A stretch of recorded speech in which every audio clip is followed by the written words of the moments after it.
CK atau WA, bahkan email ya, yang menanyakan bahwa Pak, bagaimana sih membuat sebuah karya tulis yang baik, membuat sebuah skripsi yang baik, dan bagaimana cara memulainya. Baik, melalui video singkat kali ini saya ingin menjelaskan langkah apa yang harus kalian persiapkan untuk membuat sebuah penelitian.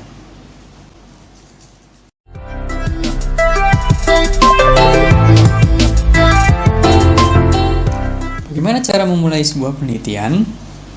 Ya, dalam penelitian pendidikan, ya, atau penelitian-penelitian yang lain, ya, cara memulai pertama kali sebuah penelitian tentu berasal dari kita menemukan adanya permasalahan, ya.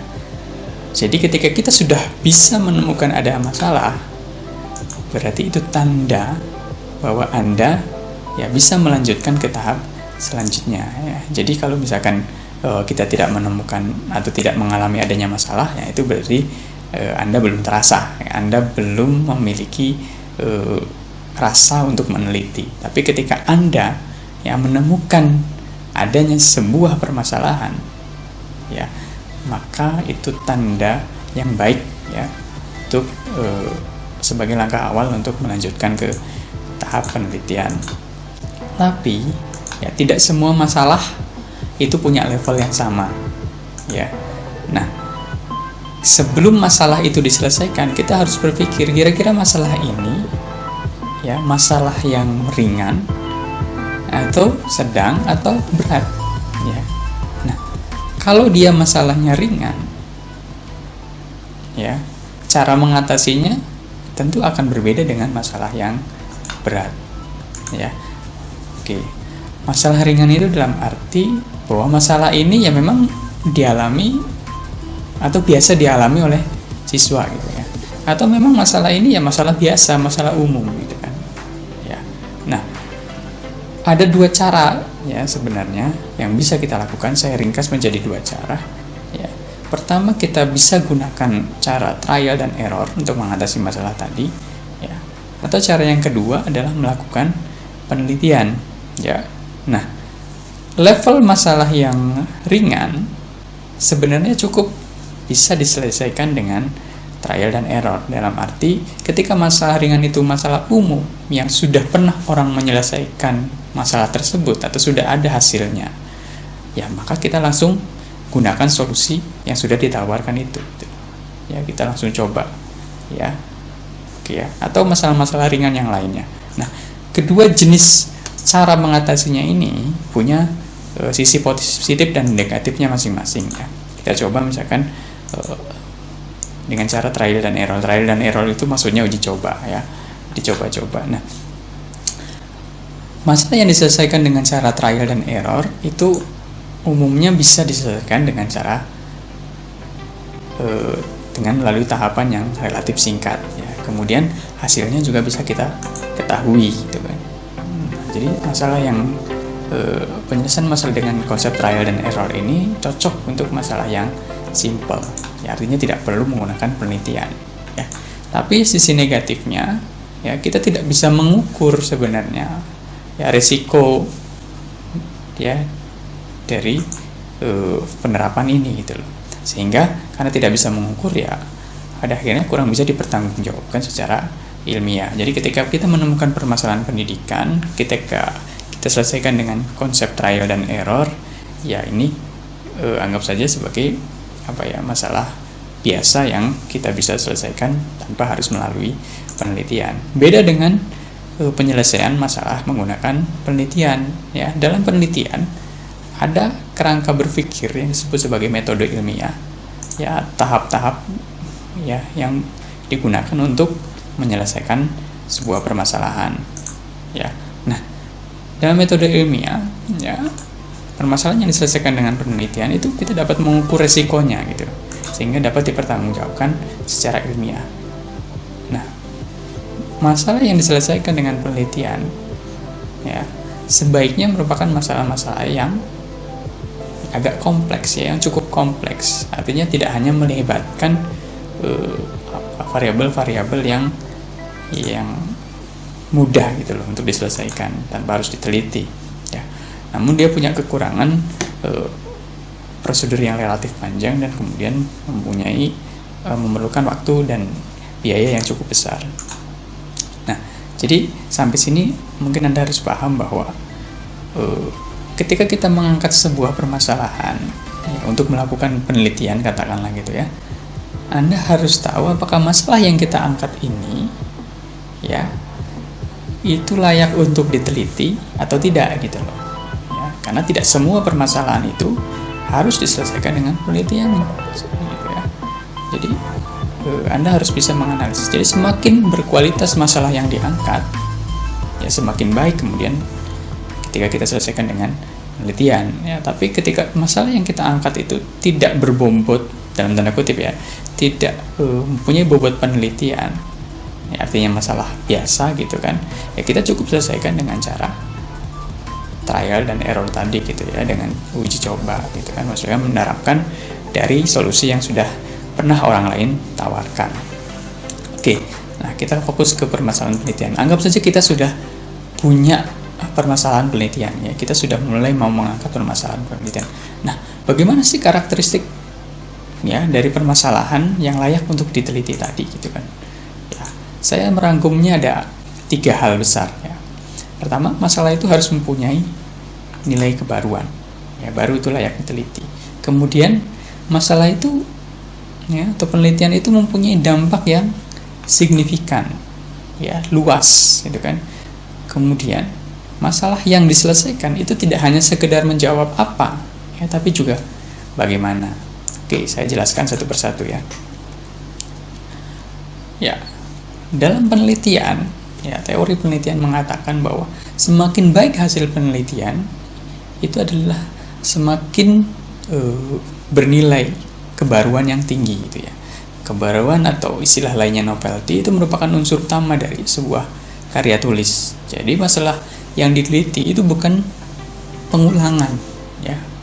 Jadi kita tidak sedang melakukan penelitian ulang dari hasil penelitian orang lain gitu loh. Nah, itu disebut sebagai kebaruan ya. Nah, selain novelty ya, ada juga state of the art ya, atau pernyataan posisi letak dari penelitian tadi gitu ya. Jadi ketika penelitian yang kita lakukan itu punya nilai kebaruan dan kita menyatakan posisinya atau state of the art-nya, maka masalah ini penelitian ini akan menjadi semakin baik gitu kan. Nah, bagaimana cara mencari novelty dan state of the art ya? Ini saran klasik sebenarnya, tapi memang efektif gitu ya. Ya mau tidak mau kita harus kumpulkan ya, kita harus baca referensi ya dari bidang kita yang kita teliti ya, paling tidak 5 tahun terakhir gitu ya, 5-10 tahun terakhir. Bahkan kalau kalau menginginkan permasalahan yang benar-benar mutakhir ya, kita teliti dari 3 tahun terakhir, kita cek gitu ya, kita kumpulkan referensi dari 3 tahun terakhir. Nah, dari referensi-referensi tadi kemudian kita bandingkan gitu kan. Nah, setelah kita bandingkan pasti kita akan menemukan peluang di mana ya penelitian kita akan bermula gitu ya. Jadi seperti apa penelitian kita nanti gitu kan. Ya, sebagai contoh misalkan saya jelaskan ya apa bedanya novelty dan state of the art. Misalkan saya membuat ilustrasi ya, kita datang di sebuah stadion yang penuh dengan orang gitu kan. Misalkan masalah yang diangkat adalah pertandingan antara Barcelona versus Real Madrid misalkan ya, yang menyedot banyak animo penonton gitu kan. Nah, artinya ada banyak sekali orang yang membicarakan pertandingan besar ini gitu kan, sehingga penuh gitu kan. Jadi kita menemukan orang bicara tentang ini tema yang sama gitu kan, saking penuhnya ya. Dan kita menemukan satu titik kosong di situ. Nah, ketika kita menemukan satu titik kosong di situ, ya kita anggap sebagai peluang. Ya, nah ini yang disebut sebagai letak. Ya, misalkan peluang itu kemudian kita ambil, ya kemudian kita ceritakan sebagai penelitian kita gitu kan. Ini disebut sebagai state of the art, ya, letak atau posisi dari penelitian kita. Jadi meskipun banyak orang yang berbicara tentang itu, tapi kita juga punya porsi ya di tempat kosong tadi untuk bicara hal yang sama dengan temuan kita yang berbeda. Itu disebut sebagai letak penelitian ya. Misalkan ya kita tahu bahwa model pembelajaran kooperatif ya, atau penelitian tentang model pembelajaran kooperatif itu begitu banyak ya. Jadi mulai dari 5 tahun ya, bahkan 10 tahun terakhir, 20 tahun terakhir ya, bahkan sekarang sudah jadi buku ya tentang pembelajaran kooperatif dengan banyak tipenya, itu kan sudah penuh. Tapi kemudian kita melihat ada peluang bagaimana cara menerapkan model ini ya dengan cara baru gitu kan, melalui aplikasi Zoom misalkan di era pandemi sekarang gitu kan. Nah, itu kan jadi peluang ya. Jadi meskipun ada yang banyak yang berbicara tentang model yang sudah umum ya, sudah model kooperatif tadi, tapi kita menemukan peluang ya, ruang kosong itu kita diterapkan ke aplikasi lain ya, dengan cara lain. Nah, ini menjadi temuan yang menarik. Nah, ini disebut sebagai ada kebaruan di situ ya, ada letak penelitian di situ gitu kan. Atau ya cara yang kedua, kita cari tema yang memang benar-benar baru gitu, yang belum banyak orang bicara tentang itu ya. Nah, ini disebut sebagai novelty, kebaruan gitu kan, peluangnya banyak gitu kan ya, yang memungkinkan akan ada banyak orang bicara tentang itu. Misalkan ya, pembelajaran sekarang hampir di seluruh dunia gitu kan, ketika masa karantina, masa lockdown ini kan, semua pembelajaran dilakukan jarak jauh. Itu kan menjadi peluang. Belum banyak penelitian tentang itu ya, meskipun sudah banyak ya bicara tentang e-learning, tapi bagaimana sih efektivitasnya gitu loh ketika di masa pandemi ini. Itu kan banyak kan, misalkan WA, learning, Zoom, Google Class, itu kan sudah banyak melakukan, tapi belum ada penelitian ya bagaimana efektif tidak sih gitu, seberapa efektif sih. Nah, ini peluang kebaruannya sangat tinggi gitu.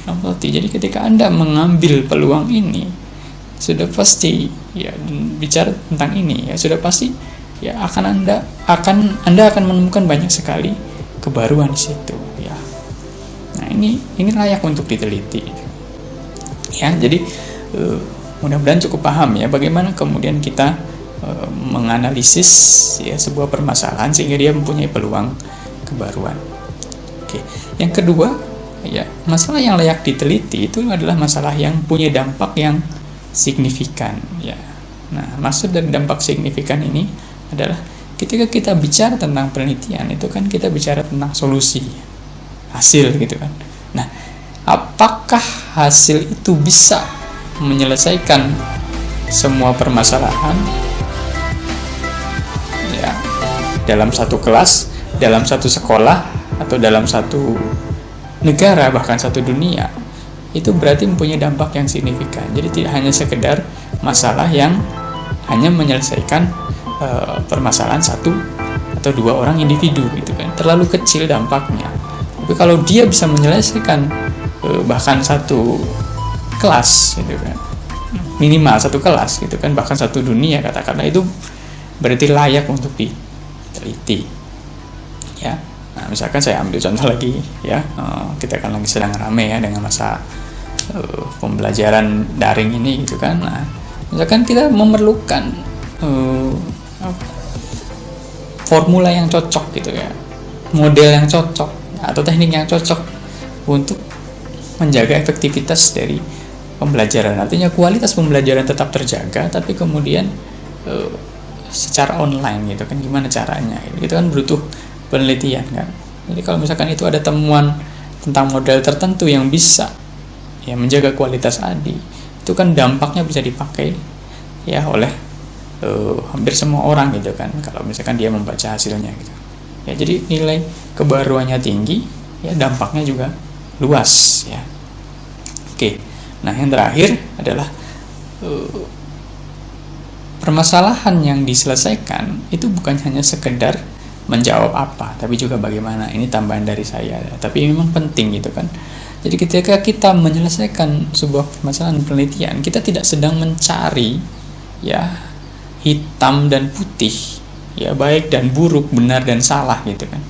Tapi kita lebih kepada bagaimana sih ya sudut pandang Anda ya terhadap masalah yang Anda angkat gitu ya. Jadi jawaban penelitian terbaik itu sebenarnya bukan menjustifikasi gitu loh, ini baik ini buruk, ini benar, ini salah, tidak, tapi lebih dari itu ya.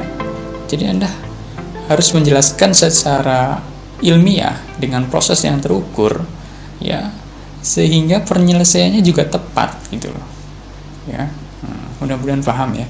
Jadi ketika sebuah penelitian hanya menjawab ini baik ini buruk ya, menurut saya itu bukan dihasilkan dari penelitian yang baik gitu loh ya. Dalam penelitian sosial ya tentunya ya, beda cerita kalau misalkan dia eksak gitu kan ya. Dalam penelitian sosial saya garis bawahi ya, tidak hanya sekedar model ini lebih baik dari model ini lebih baik dari model ini, iya betul, tapi kemudian bagaimana prosesnya sehingga dia dikatakan lebih baik gitu kan. Nah itu yang penting, orang tuh ingin melihat bagaimana gitu loh ya, bagaimana itu lebih baik ya, bagaimana itu lebih bagus dan seterusnya ya. Oke ya, jadi mudah-mudahan paham ya, saya rangkum ya. Jadi 3 kata kunci untuk memulai sebuah penelitian adalah bagaimana kepekaan kita menemukan sebuah permasalahan, kemudian bagaimana kepekaan kita menentukan tindakan atas masalah yang kita temukan tadi, itu kan apakah cukup diselesaikan dengan trial dan error atau memang kita memulai ya menggunakan metode ilmiah melalui penelitian itu kan ya. Dan yang terakhir ya, bagaimana kemudian kita menganalisis ya kebaruannya, kemudian menganalisis dampaknya dan prosesnya. Jadi 3 ya, kunci untuk memulai ini ya, ketika Anda selesai lakukan dengan sebaik-baiknya, insya Allah akan menghasilkan ya penelitian yang benar-benar diperlukan. Jadi tidak hanya sekedar meneliti, melainkan juga menjawab atau memberikan solusi ya atas masalah yang kalian angkat. Baik, terima kasih ya, mudah-mudahan kalian sudah siap untuk melakukan penelitian. Sampai jumpa di episode berikutnya, di video berikutnya.